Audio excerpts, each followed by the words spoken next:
For the ultimate Imagination Skyway experience, you can now create a free account over at patreon.com/Imagination Skyway to listen to podcast episodes without programmatic ads, engage with other listeners, and enjoy Imagination Skyway news episodes, or subscribe to one of our paid membership options for bonus episodes, weekly video calls, and many more surprises. Learn more and sign up today at patreon.com/Imagination Skyway.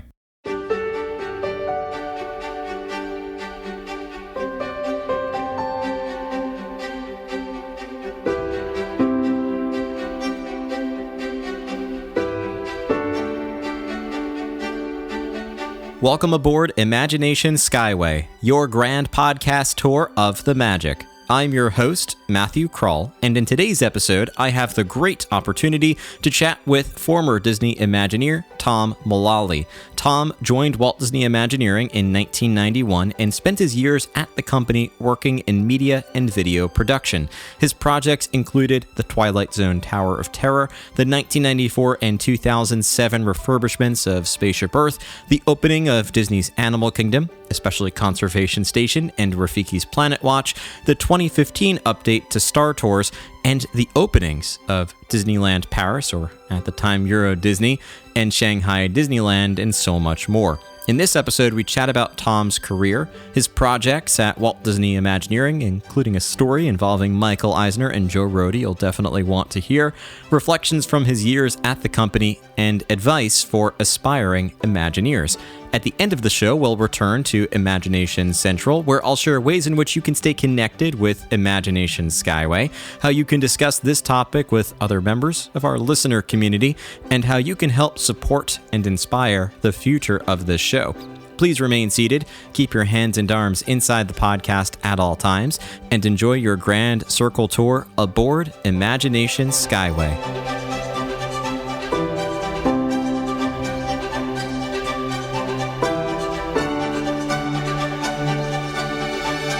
Tom, thank you so much for joining me on Imagination Skyway. It's great to chat with you. How has everything been with you lately? Things are well. As you know, I'm here in Los Angeles, and of course, we had the tragic fires very recently. Tomorrow, we're going to get the pleasure of what they call an atmospheric river. They used to call it torrential rains. They are needed, and they're coming tomorrow, but today we're good. I'm so glad to hear that, and that's part of the reason I asked. I know that we're continuing to hope everything goes well for everyone in California in particular, so I'm glad to hear that things are improving and that atmospheric river is on the way. I'm excited to chat with you because I really haven't had the opportunity to speak with someone who has specifically worked in a capacity like yours at Imagineering, and like so many other episodes I've produced and other Imagineers I've spoken with, I love to start by going back to your pre-Imagineering days, and then we'll of course devote time to talk about some of the projects you worked on. I know a lot of listeners will be excited to hear about many of them, and majority of them we haven't had the chance to talk about with other Imagineers before. And then we'll cap things off with a few perhaps reflective questions. So let's start by moving back in time and talking a little bit more about your, I guess we'll call it discipline or department in Imagineering, which is in video production. When did or how did you first become interested in video production and video editing? Well, as I mentioned, I didn't grow up in Southern California as many other Imagineers did, including some of the legends you have interviewed. I grew up in St. Paul, Minnesota, the Twin Cities, in the 60s and 70s. And our family had no opportunity to visit a Disney theme park. The big adventure of our year was a 3-hour drive to Duluth, Minnesota, up on Lake Superior, and watch the ships taking ore from Bob Dylan's hometown of Hibbing out to the Midwest for creating the steel that makes the cars and whatnot. But that's where I grew up, and for me, it started around the age of 10, and I, like most kids, loved music, rock music. And one day I was listening to a song on the radio by a prog rock band called Emerson, Lake and Palmer, the song Lucky Man, which was actually a very boring ballad, but during the last chorus of the song, this sound came on and faded up.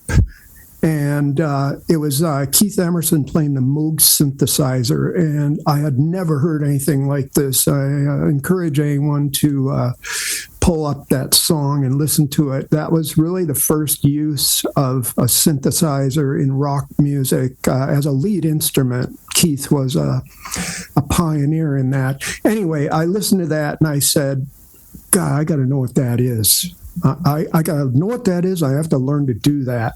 So a few years later, I started taking piano lessons. I managed to purchase a used analog synthesizer in the mid-'70s. And from there, that put me on my path of combining technology and art to make experiences. First, it was doing live music, which also added the aspect of combining those things under an intense, demanding environment where you have to make things work. The equipment's got to work. You're live on stage, which is not unlike an Imagineer during final installation. So that's where it started for me with music. I'll add that a few years later, I actually auditioned for Prince's first touring band before he was ever heard of, because as everyone knows, he was from Minneapolis. Anyway, I answered an ad for a keyboardist and went there and did an audition.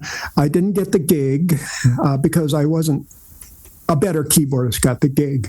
But anyway, that was my first touch of what it could be to be a star in the entertainment industry. So anyway, around age 20, I kind of realized, I'm not going to make a living doing music, especially in the Midwest. So a buddy of mine got me a job at the 3M company, which is Minnesota Mine Manufacturing, and of course, the largest corporation in Minnesota. And I was working in the audio video department, which is part of public relations. And lucky for me, they had a very sophisticated video post-production facility, and I was assigned to be a online video editor using a CMX editing system, which anyone who worked in video a few decades ago recognizes that was the system used for creating all television shows, everything we watched on television in the 70s and into the 80s. And because I learned that system, it opened up opportunities, and that was my path out of St. Paul, Minnesota. So to keep it short, I moved to I got jobs as a senior editor in other large metropolitan areas, Pittsburgh, of course, in Minneapolis, and moved up.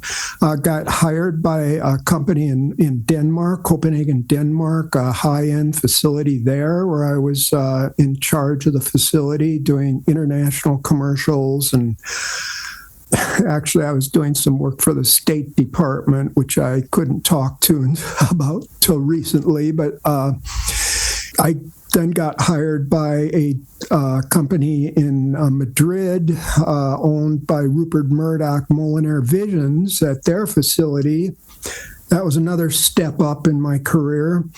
And in late 1990, I decided it was, after a couple of years in Europe, it was time to come back to the States.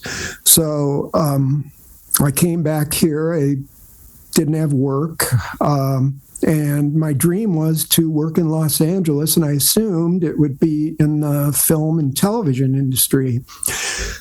So I was out here, sending my resume around, getting some interviews and such. And I listened to the Lanny Smoot episode, and he mentioned a big video film trade show in Las Vegas every year called NAB, National Association of Broadcasters. Well, I went to that show in 1991, early 1991.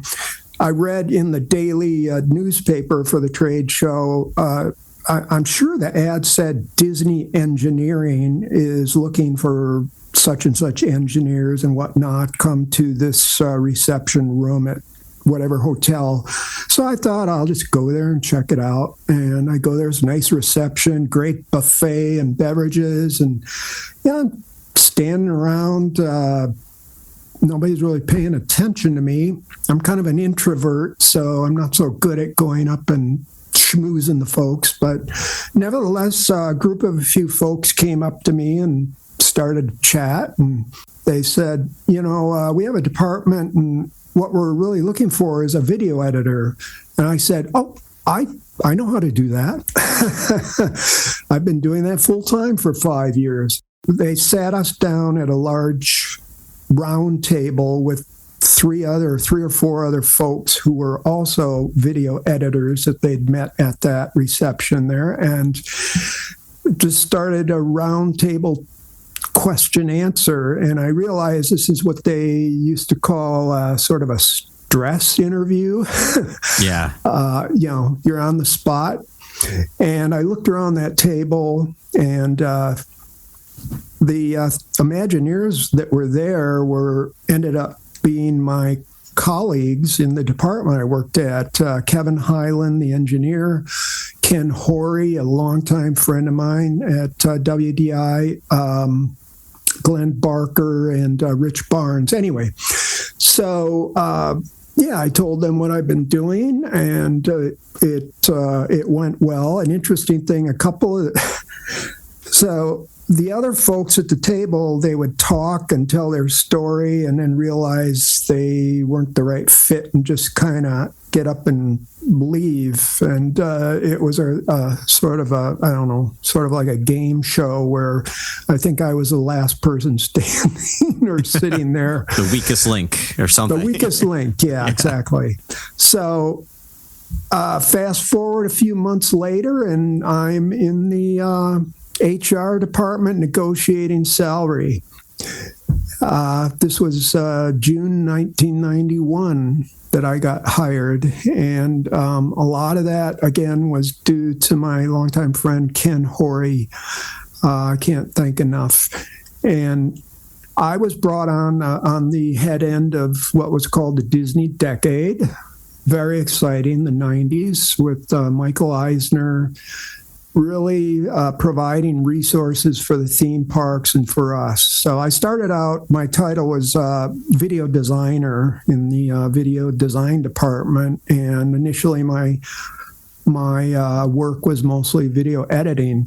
But the video designers at that time were also responsible for taking a master video, let's say a queue line video, and mastering it, the specifications for the park, making a laser disc, because back then all videos in the parks sourced from laser discs, custom laser discs made at this company that I knew about called 3M Company. So very convenient to have that experience there, right? Yeah, that experience. And then I would hand deliver it to Minnesota to have these one-off laser discs pressed for the park, because they had to be very specific for the programmers in the ride. And then I'd fly down to Disney World or back to California, later Disneyland Paris, and then being responsible for the installation and making the video work. As far as the video, the buck kind of stopped with me, because their failure wasn't an option. And back in the days of analog, you'd get glitches, you'd get every Disney attraction, there's what they call the rollover point in the attraction, and that, the videos had to conform to that. And things like video going to black for a few frames or a half second was not acceptable. And those are the kind of things we would have to work out in the final installation. And that's how it started. And the technology then, again, was analog video and very early video projection, or monitors in the case of other venues. During the 90s, those technologies evolved quickly into video server-based sourcing and more elaborate video projection, which was great for us in the video department. My first large project, as far as doing installations, which, again, as I mentioned, my background seemed to have helped me a lot in the stresses of a final park installation. So my first one was Disneyland Paris, which actually, as you probably know, was called Euro Disneyland. In fact, I have a hat I bought there that says Euro Disneyland on it. That's cool. Then it was called Euro Disney, and then later Disneyland Paris. But anyway, so I was sent over there for the last 2 months of installation, and that was quite an experience. My main projects on that were the Circle Vision pre-show, which was a large video wall that included Timekeeper, and we had done a whole project video of him with the voice of Robin Williams for that. And then also there was a Small World post-show area, which had a series of Little Pepper's Ghost experiences where you'd look in and see animated characters by feature animation, Pepper's ghosted over a cute little scenic background. I did those, and then I just pitched in everywhere else in the park. I was helping with Phantom Manor is the DLP one. Really, you do whatever you're needed. I mean, you arrive on site in the morning, and inevitably something's not working, and you're, Tom, we need you out there to get that working, and then you jump over to what you had planned for the day. So, yeah, DLP really prepared me and led to me developing the skills to do these final installations with the teams in the parks and with the cast members like you eventually. Yeah, it's exciting to hear that your first project was at Disneyland Paris, especially given your experience that you had working in Europe, maybe not directly in France, but surrounding, sort of bouncing around France and now landing in the city of Paris to work on Disneyland. And I think there's a lot of projects that you worked on outside of Disneyland Paris, of course, and there are several that I know the fans listening would love to hear a little bit more about. Just putting on my Disney fan hat and thinking about what I would love to hear more about as well. I want to start or move to heading back to the US and specifically Walt Disney World. There were two projects around the same time. I'm going to start with the maybe, we'll call it the more thrilling one, and that is Tower of Terror. Because that whenever I get the chance to talk to an Imagineer who worked on Tower of Terror, it's a subject I have to broach. It's a great attraction still to this day. While it's evolved a bit since its 1994 original version, it's only become better over time. What do you remember about this project and your work helping to bring the Tower of Terror to life? I'm glad you asked that. Tower of Terror was a great project. And yes, I transitioned over to that after I returned from Disneyland Paris.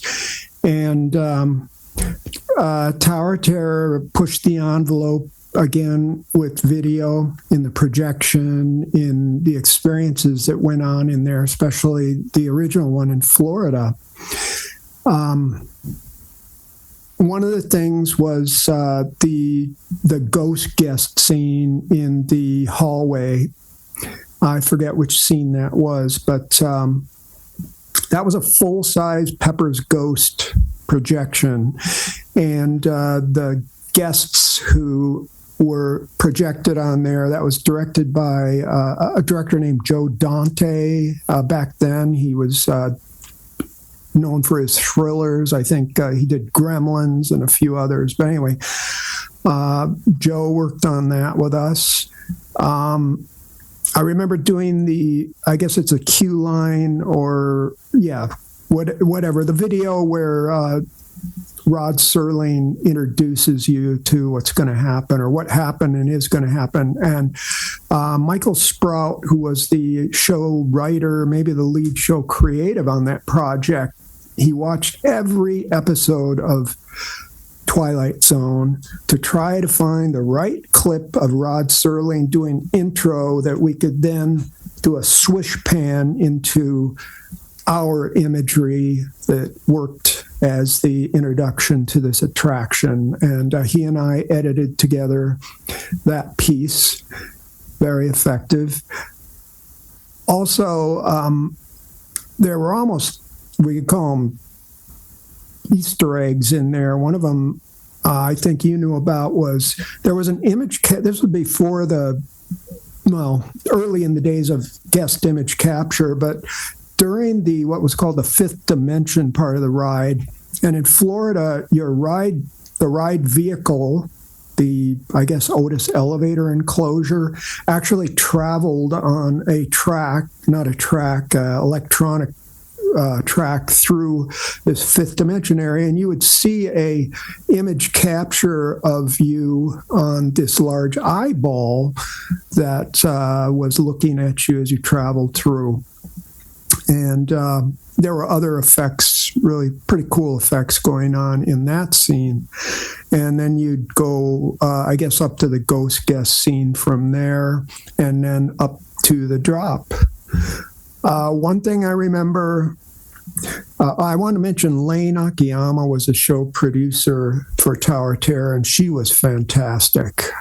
Just great to work with throughout. We did very massive staging of this. That's post-play testing work out at, I think it was a Tahunga or Sheldon facility, full-size staging. And one of the things we staged was that large full-size ghost guest. And we needed to bring in the Rod Serling estate to give approval for what we were doing. So we brought in Rod's widow and daughter, and of course they viewed the video I described, the opening video, and then we brought him into the full-size ghost guest experience. And that's where what was really cool about that scene, the hallway scene, is it used every theatrical visual effect in the grab bag: forced perspective, rear projection, perforated walls so that the walls would disappear based on the lighting, and of course the ghost guest effect, which actually goes back at least a couple hundred years. And anyway, I was, as usual, there to take care of anything when it went wrong. If it went wrong, all heads turned towards me, but fortunately it didn't. But I was there with Joe Dante and Mrs. Serling, her daughter, and we went through that scene, and they were just speechless. They were really moved. I think I recall the daughter coming to tears, and so it really had an effect on them. And that was wow, what a payoff, what an experience that was. So after we finished with all this full-size staging, obviously, everything moved down to Florida, and I was involved in the final installation of all that. As I recall, there were 2 of everything. And I think you alluded to this in one of your other episodes, where originally the drop was kind of underwhelming. I remember I rode on some of those first drops, And I mean, yeah, you went down, okay, but what else? An engineer raised their hand at some point. I wasn't there, and maybe this is a little bit of a legend, but the engineer said, well, this thing can go up as fast as it goes down, and it can go down faster than 1G. And that's where the idea of doing these different profiles of the drop came into being. And instead of being, as I said, kind of an underwhelming single drop, it turned into this whole kind of cadre of different things that they could stretch out and make it a more exciting experience there at the end. So, that was Tower Terror, and really a great project to work on. And again, this was still in my first year at WDI. Yeah, amazing. And it's I think a lot of Disney fans take for granted some of those special effects that make the attraction realistic, and taking and seamlessly blending in such a seamless, almost magical way. I used to pun there.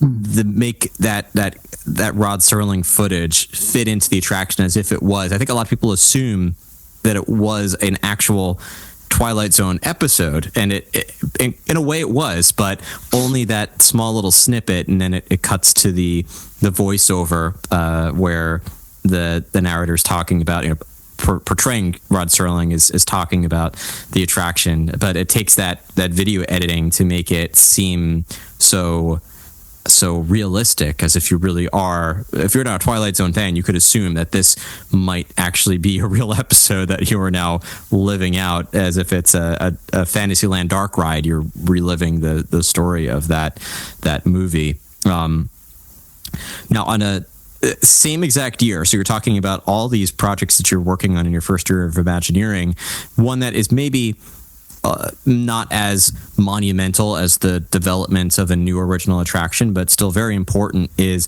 the refurbishment, we'll call it, or the evolution of another, and that's over at Epcot Spaceship Earth. You had the chance to work on not just one, but two refurbishments, the two most recent refurbishments of Spaceship Earth, the 1994 version, which older millennials like myself remember as our nostalgic days, if not with Walter Cronkite's. If you're a little bit older even than I am, most of my older cousins' first memories are with Walter Cronkite. Mine are with 1994's version with Jeremy Irons.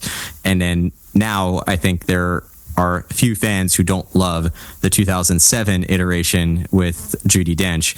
So what do you remember about those two different projects, which really took Spaceship Earth one step forward with Jeremy Irons, and then sort of made it even more digital with the 2007 version with Judi Dench? Yeah, glad you brought that up. So, yeah, the 1994 version, the show producer was Larry Gertz, and Larry came up through the same ranks as I did. He was a video producer. In fact, he started in the same department I did years earlier, and then made his way up to show producer. So that was great for me because, first of all, I was a good friend with Larry, and he's a video person, all right? So he just loved to load things up with leading-edge video. For example, on the up ramp in the 1994 version, there was something called the classroom scene, and it's a rear projected video. I think it was all CG. Of course, Larry wanted to push the technology to the limit, so he decided, well, we need to do high resolution video. Now, I say high resolution, that isn't HD video as we know today. HD video was not developed until later. That was a standard that came after, I don't know, in the early 2000s. But anyway, so we were sourcing the video from a large workstation computer, a Silicon Graphics computer. And because of Larry, that scene turned into a really immersive, very captivating scene. the CGI creator, worked well with Larry and me in making that work. Now, as you just took your right turn, continuing up the ramp, Larry had another idea. How about we do a live newscast overhead that you go under? And it looks like a live newscast. Of course, we couldn't project CNN up there. Of course. So, again, Larry said, well, we want to produce daily updates based on the real news that's happening and have these faux newscasters doing their little newscasts that you would pass under.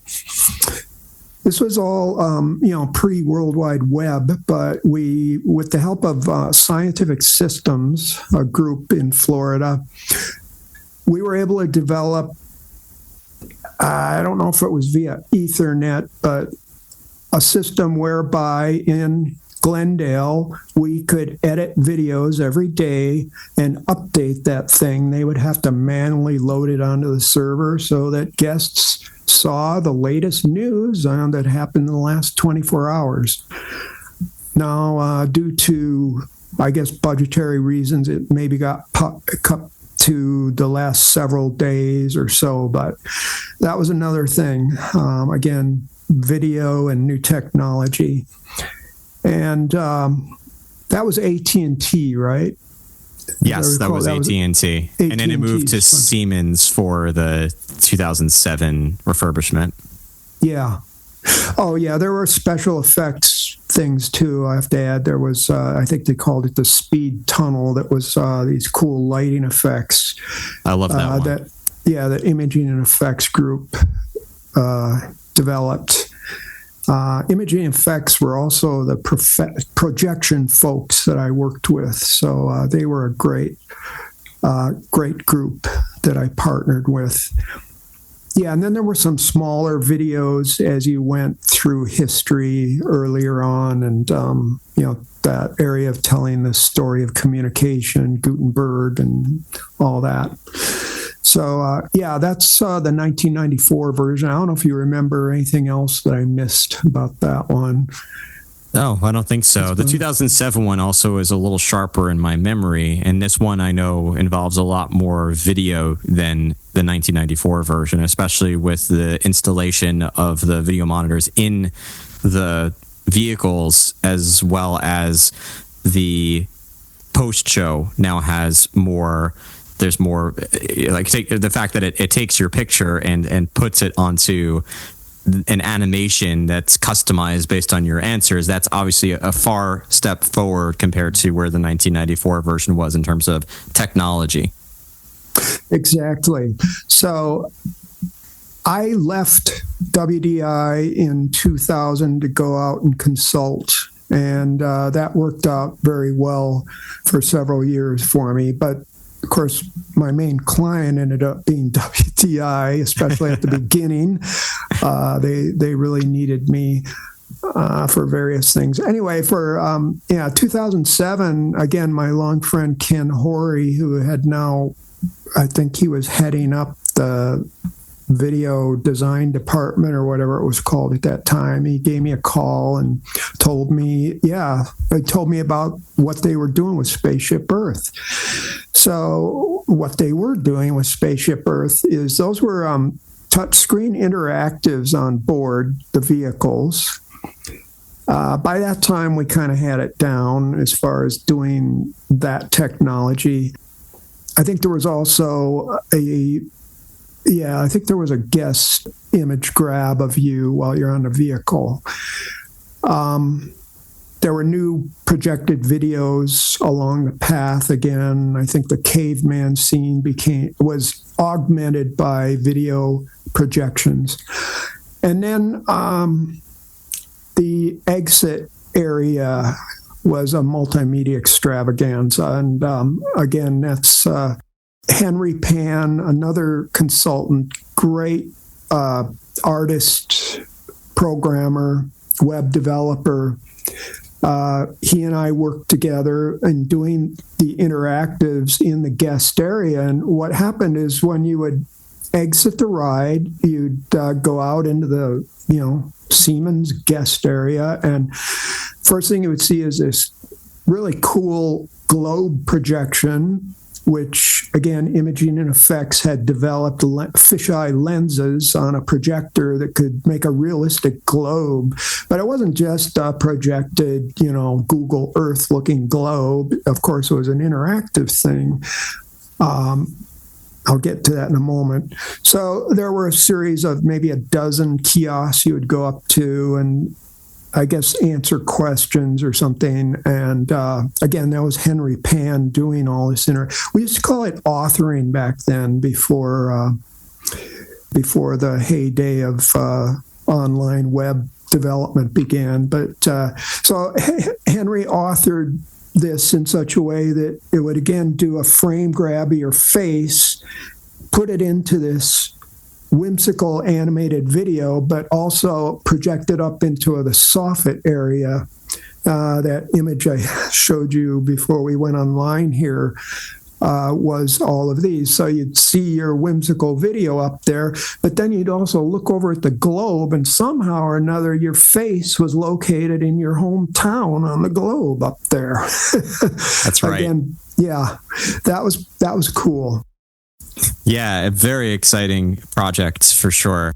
Speaking of the technical side, one of the parks that I don't think a lot of Disney fans would attach to technical, but is certainly complete with a lot of technical aspects into this day that it continues to be the case, and that's Disney's Animal Kingdom. And we're moving a little bit chronologically here. I know we went out of order a little bit, going from 94 to 2007, keeping the topic on Spaceship Earth, but Animal Kingdom opened in 1998, and I know this is a park just, in our previous conversations before we recorded, I know you did a lot of work for the opening of Disney's Animal Kingdom, especially Conservation Station, an area where when I worked at Kilimanjaro Safaris, we were always trying to encourage guests to visit the walking trails, like what was at the time Pangani Forest, now called Gorilla Falls, but Conservation Station was certainly always in my end message to make sure that guests took the train over there. What do you remember about working on the opening of Disney's Animal Kingdom? And I'll have to ask this leading question here based on our previous conversation. I know you have a fun story that involves Michael Eisner and Joe Rohde, so I want to make sure that we talk about that as well. Yeah, my main assignment on Disney Animal Kingdom was Conservation Station, as you mentioned, and Conservation Station was loaded with interactive experiences. Just back up a bit. Because of my video and technical background, I grabbed at the opportunity of us moving into touchscreen interactives in the early 90s and just learned about all that. And I kind of became the go-to person in WDI for touchscreen interactives, as they were called. And so Conservation Station had something called Eco Heroes, which was a themed kiosk you went up to, and the gist of it was you pick up a phone and you gain a satellite connection to one of 4 Eco Heroes. These included Jane Goodall, George Schaller, who was a world expert on snow leopards, captured amazing footage of these incredible animals. And you'd pick up the phone, and it was voice recognition. It wasn't just touching the screen. So the screen would ask you, who would you like to talk to? Oh, Jane Goodall. Voice recognition, hopefully recognize that. And Jane Goodall's video would come up, and she'd tell you about, of course, her primate research and everything that she had been doing for decades. If the voice recognition didn't work, you could just touch the screen. That was the backup on that. Then you'd move over to an area called Animal Cam. And this is where, again, me and Lanny Smoot cross. Animal Cam was what it sounds. You went up to a touchscreen interactive that we designed, and you could switch between various animal enclosures. Probably the coolest one was to watch gorillas. One thing I just want to mention about that I also loved about doing final installations is in WDI, we go through a long development process of projects and attractions. And, if you wanted to change something creatively or you had an idea, it needed to go through approvals and layers and such and such. And that was fine when you had the time. When you're down the park and the soft opening is next week, and for example, on Animal Cam, we realized that in soft opening that guests didn't know what to do when they got up to the screen. And Tom Fitzgerald, who was my boss at that time, great guy, hopefully a Disney legend, I told him the problem, and he said, well, can you fix it now? I said, yeah. So usually what would have taken 2 weeks of approval and whatnot, we just basically did a little animation to tell you where to touch the screen and what to do, and that's what was in the park. Done in 2 hours instead of 2 weeks.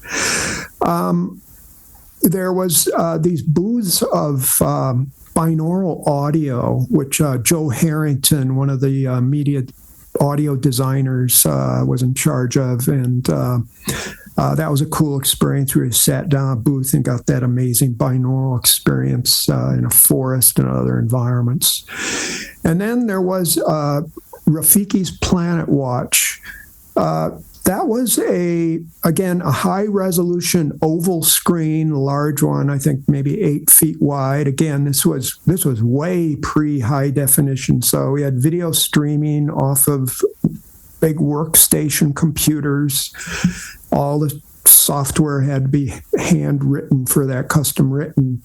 And a kiosk out in front where you would touch to activate the video, and Rafiki would come on and do his little 1 minute animated thing about Planet Watch.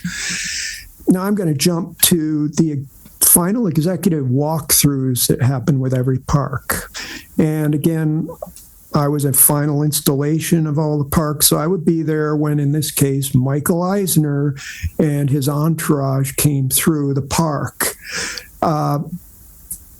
Conservation Station was later on his tour. First, we had Countdown to Extinction, as it was called at that time, and then some of the other areas. And another colleague of mine, David Marvin, and I were assigned by Tom Fitzgerald to make sure everything works before Michael gets there.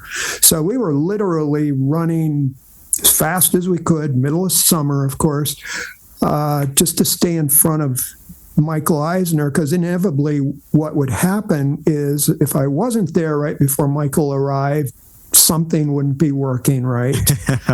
Anyway, so he came into Conservation Station, and Tom Fitzgerald was explaining Rafiki's Planet Watch to him, and someone from Scientific Systems, who were the IT people in the park, would then start the video. And, well, earlier I said it would go unnamed, but someone in the entourage decided to start the video before we were supposed to start it. Joe Roy is a very inquisitive kind of guy, and I saw him looking at the touch screen, and I thought, no, Joe, don't do it. Anyway, he touched the start, and the video played. Rafiki came on screen, but the audio was like 4 seconds out of sync. Not a little bit, as we're accustomed to on video now, way out of sync. And Eisner's standing there watching it. Tom Fitzgerald turns over to me with, laser beam eyes. And I just, of course, I didn't know what was wrong. I had no idea why it's out of sync. It worked 1,000 times perfectly before that. So anyway, Michael watched the 1 or 2 minute video and said, okay, fine, I get it. Let's move on. To me, it was a complete failure of a demonstration, but Michael Eisner got it. He understood. All right, there's a problem. He comes from television and film. He gets it. The closure of that story, of course, the first thing I did is I went to the scientific systems person there who I've been working closely with. I said, what happened? And they said, well, within that 2-minute video loop, attract mode, it's called, there's just a 5 or 2 second segment of that 2 minutes where if you start it there, it will be out of sync. Now, of course, we knew not to start it at that point, but so I, divide, I guess, 120 seconds by 2 or 3, and that was the probability that Joe would start the thing during that 2-second glitch point. Thank goodness Michael Eisner had an open mind about these things. Yeah, definitely a testament to his trust of Imagineering to get everything right, all those little details ready to go before the park officially opened. And of course it did. And I got to experience a lot of that, and it always worked. It was wonderful to experience in person. And some of those pieces aren't there anymore, but that's always still, Conservation Station is a place I always do recommend that guests go and visit whenever they get the chance. I know that we have a menu of attractions and stories we could talk about. I think we should probably pick a few more and then can pivot to a couple of final questions. And this is always because we don't get to everything, it just leaves room open for even a second discussion we could always have in the future. I have a listener who consistently asks if I can talk more about Star Tours, and I have yet to do a comprehensive episode about it, but this seems like a good place to discuss it because you did get the chance to work not on the original version of Star Tours, but the 2015 update of the attraction, which I believe was timed with the opening of Star Wars: The Force Awakens, which was episode 7. So what was it like to, again, you're taking an original attraction and refurbishing it or updating it. So what was that experience like for you with Star Tours? First, yeah, you're correct. That was The Force Awakens. That was late 2015 release of the film. Yeah, I think, late 2015. Anyway, concurrently with the release of the film, as much as possible, we wanted the upgrade of the Star Tours to, match the release in Florida or in California or Japan. I don't think we did DLP, but it was a new Star Tours film in the ride vehicle and the side monitor as well, and also the queue line videos. I think they were either upgraded or maybe added with new characters. What was the name of the little round robot character? Something 8. I can't recall. Yeah, he was at the top of my head.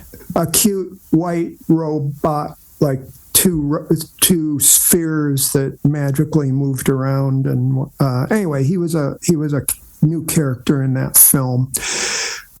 This was because it was being released before, or we were installing this before the film at each of these parks.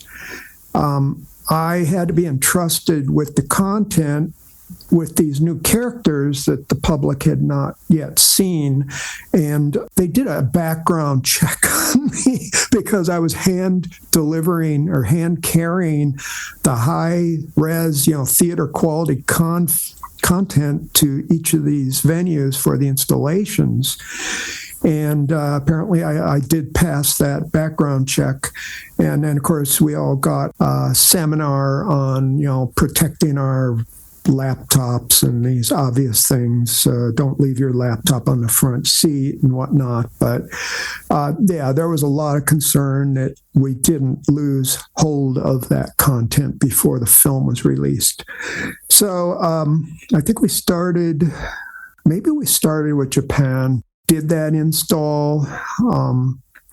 there's always technical challenges with an installation that we sort out, whether it's software, hardware, the video's not looping in sync with the whole ride attraction. I do recall when we got to Florida, I think that was the last one we did. We got it installed and we did cast member preview. They tended to be the first people to get to ride the ride before it opened. And the next morning, I was getting ready to catch my noon flight back to California, and I get a call, and the show coordinator says, "Tom, there's a problem. We need you to park." I said, "Okay." They could hear the echo on the phone. Obviously, I was in the bathroom. I'll be there in 30 minutes. It was quiet.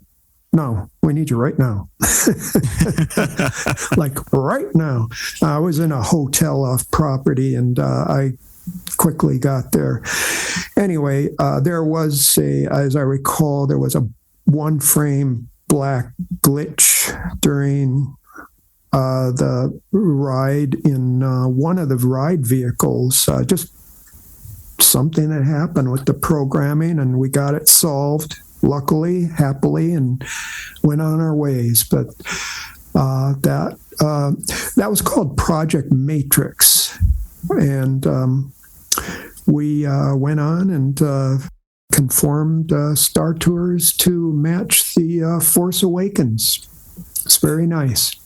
Yeah, and they've updated it even since. It seems to be a trend that whenever there is a new Star Wars film, or in this case more recently shows, they've updated them with Disney Plus shows too. It's a way to promote the show and get guests, or the film, and get guests back to the attraction to experience something new. So great that you got to work on one of those early iterations with the Star Wars franchise, which is great. I want to make sure, because this was one of the projects I've been talking a lot about about a lot of projects that I was hoping to discuss. There was one that I know that you were particularly excited to share more about, which is over at Disney California Adventure. We haven't talked about Disneyland up until this point. You worked, except for Star Tours, you worked on the Enchanted Books of Mystery in the Beasts Library, which some listeners might remember. What was that experience like, and why in particular do you love to talk about this project? Yeah, so my main assignment in Disney California Adventure was what was called, I think it was called the Animation Adventure. We called it the Animation Building, and basically it was a building where the entire experiences in there were, of course, about Disney animation. And it, too, was loaded with interactive video experiences. And I worked, Susan Lustig was the show producer on that. Unfortunately, she couldn't finish it out, and Laurie Coltrane took over at the end and did a great job. So you went into the main part of the building, and there were a lot of projections, anime projections, and this very nice original soundtrack going on. And then you could choose which area to go into.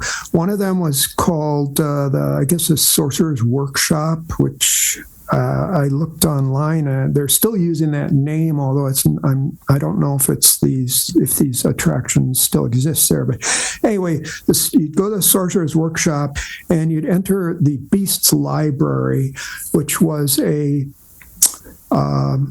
amazingly scenic experience. I mean, it was the Beasts Library, like 2 or 3 stories high. And in there you had 8 interactive, I hate to call them kiosks because they were way beyond that, but 8 interactive experiences duplicated throughout the library. These were called the Enchanted Books of Mystery. And you would go up to them, and they were basically, obviously themed like a medieval library station. There were 2 video projections, one up above that was mostly Cogsworth, and below was a touchscreen but it wasn't a standard video touch screen, of course. We had to push the limit on that and create a custom curved touch screen as if it's a book, an enchanted book. These are all rear projected, which makes them even more complicated. Anyway, we solved all the problems. These two were driven by, each one had two large workstations behind driving the video and the interactive. So basically, it was a whimsical experience between Lumiere and Cogsworth. And the gist was they are going to help you determine which Disney anime character are you most like, your personality. The reason I brought this up to you is that I think we really hit the mark on all levels of this project, starting from concept through play testing, mock-up staging, and installation.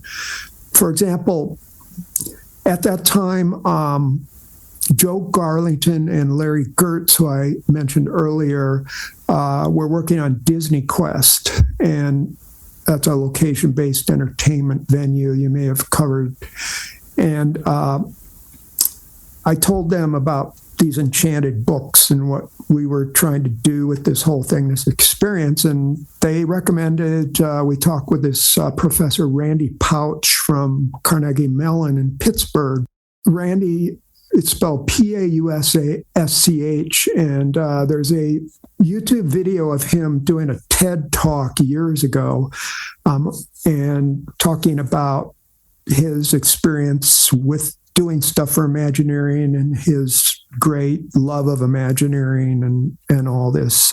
Sadly, Randy passed away a decade or so ago, but Randy came out and worked with us on the play testing for these enchanted books. And, I told him what it was, described what we were trying to do. We really wanted guests to answer a series of questions, and instead of it just being a random number generator that comes up with whatever character, really want to kind of match the way you answer the questions to your personality.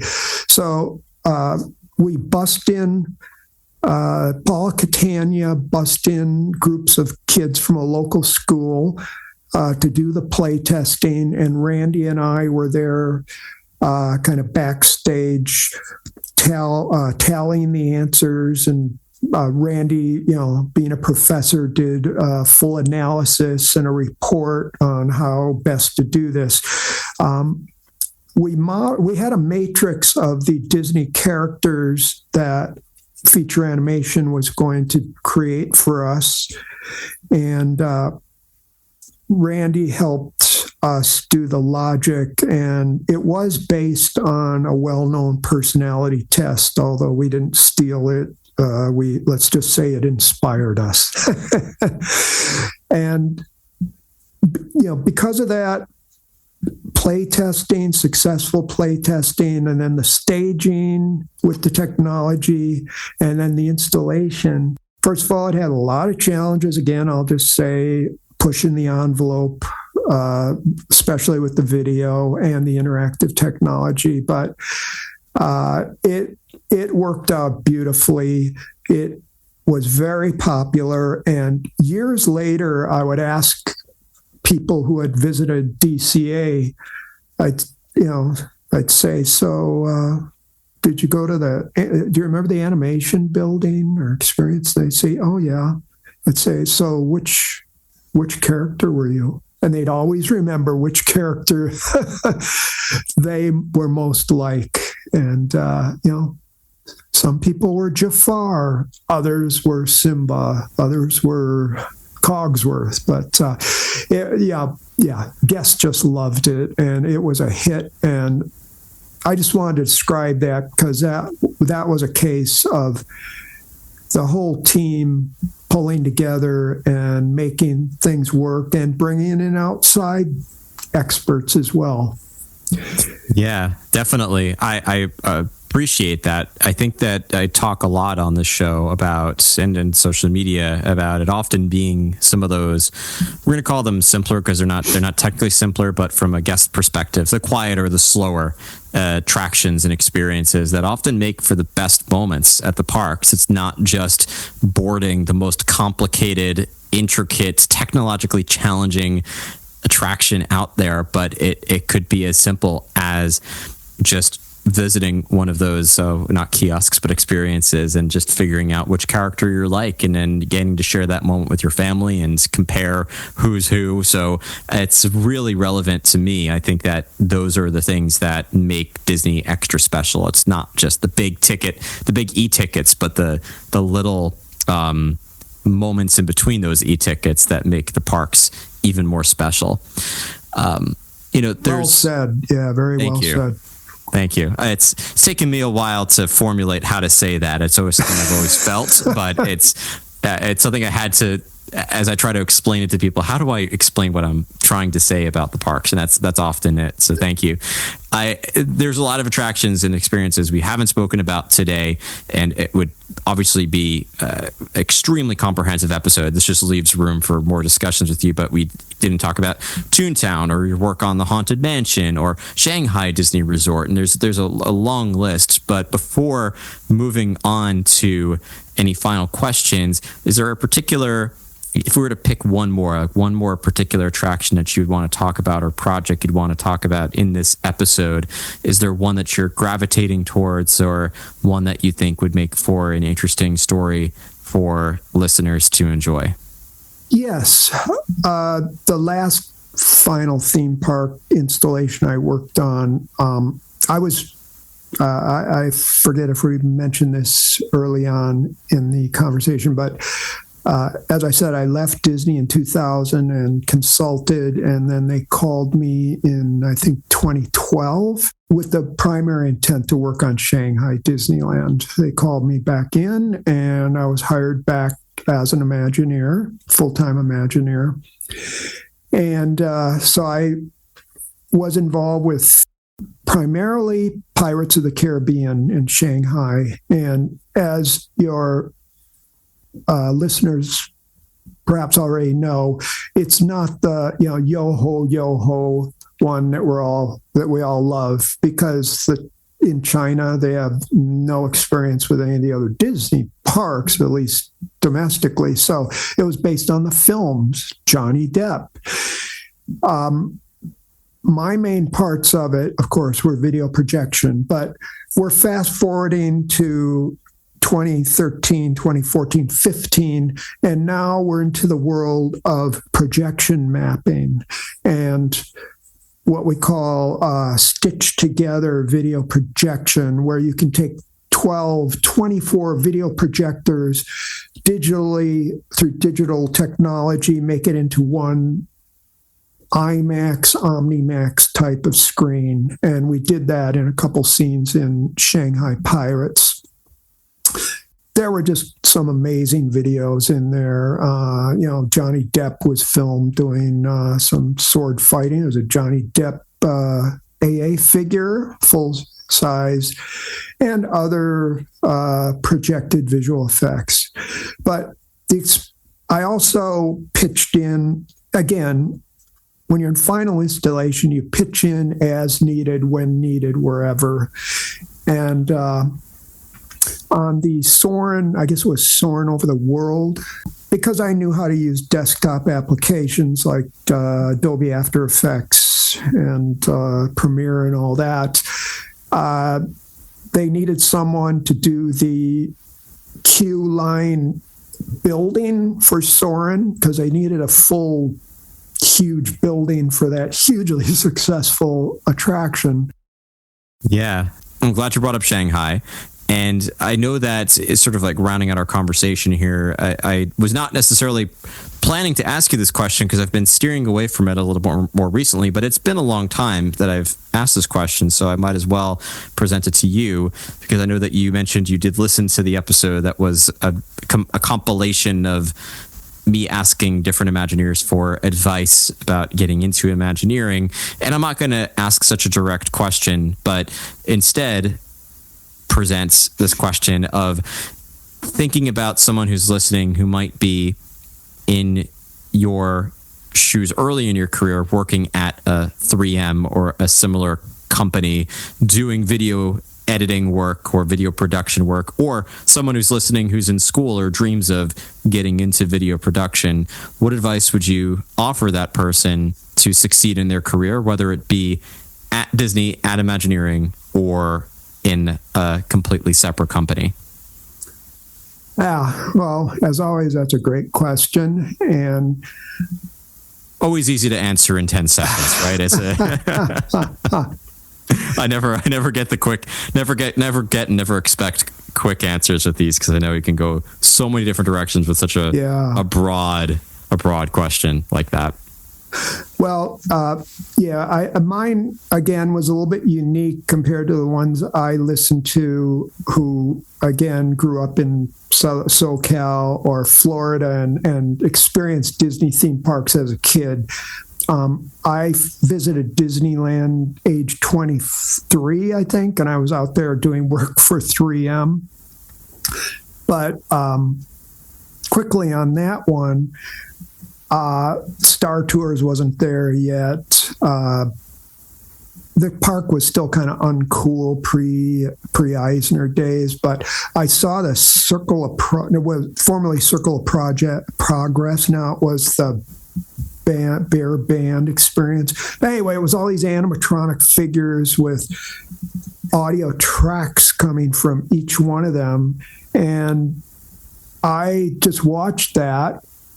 Most people my age, a 23-year-old guy, was saying, "Oh, it's really lame. I'm going to get out of here." I looked at that and I said, how the heck are they doing that? That's multiple audio sources, these animatronic things. I didn't even know that's what they're called. How the heck are they doing? There must be a room where all the equipment is. Later I learned that's the EER, where I spent thousands of hours later on. So back to your question. Well, what worked for me is, again, pursuing the technology and the art, be it music, music and film, video. Now, of course, everything you can do you can do GarageBand and After Effects on your iPhone.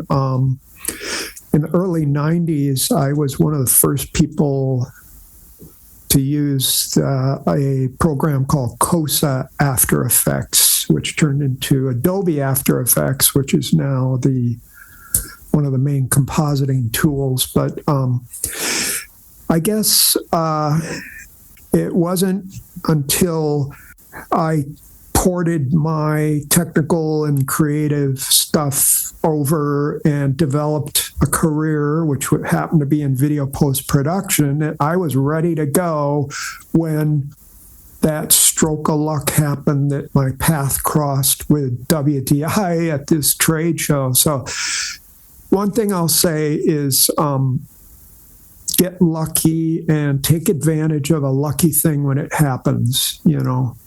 For me, it was, I could have walked out of that room, that thing, because there was nothing of interest to me when they were recruiting, but I stuck around and I made it known what I do, and that led to my WDI career. One other thing I want to say that Disney does well, 3M did this well too, and that's where I learned, is education and training, tuition reimbursement.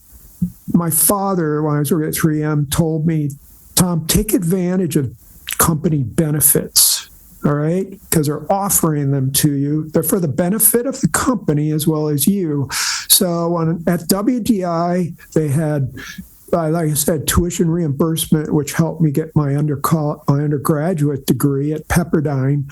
Also, they'd have seminars on, finance, speech, doing budgets, business writing, all these things, lunchtime seminars that HR arranged. And I just did all that stuff, took advantage of it. And I don't know why people wouldn't, it's there for the taking, and it helps you and the company. So take advantage of all the opportunities. Yeah, I think saying yes to opportunity is a really great piece of advice. And certainly internally looking at what benefits, if you are working at a company that offers great benefits like that, it's always worth, especially with continuing education or anything like that, to continue to develop your craft and learn and grow even beyond your particular job description or role. Always very valuable.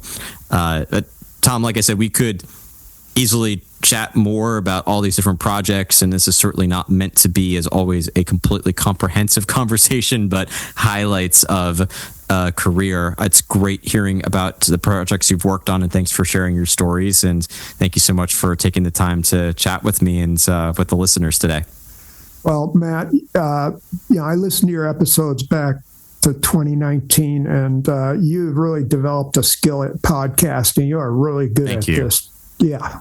Thank you. I appreciate it. Always learning and growing as much as I can. Yeah. If I could add one more thing I forgot to mention, the WDI AV Engineering Group deserves much credit for the amazing critical work they do. The audio-video engineers design, build, and install and program the systems that enable all the media to work in the parks, and it was really an honor to work with them. And that also goes for the video projection specialists, the Imaging and Effects Group. From the early 90s, using very basic technologies, they brought us revolutions in scenic mapping and projection, new visual effects, motion capture and sensing, and now, of course, AI integrated into many systems. And these are real unsung heroes working tirelessly, mostly behind the scenes. And I just want to say it was a great privilege to work with them. Tom, thank you so much again, and hopefully we'll get the chance to chat again soon. Okay, thank you, Matt. Appreciate it.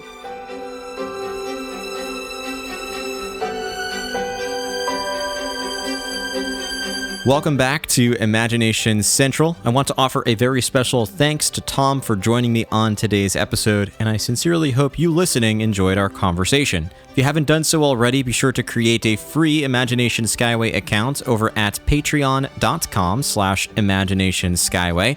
I have been continuing to turn this place into your one-stop shop for Imagination Skyway content, podcast episodes, bonus episodes, and so much more. So be sure to create a free account over there, or consider signing up for one of our paid subscription options for even more surprises. If you already have an account on Patreon and are listening on the app or online, be sure to leave your thoughts about today's discussion directly on this episode.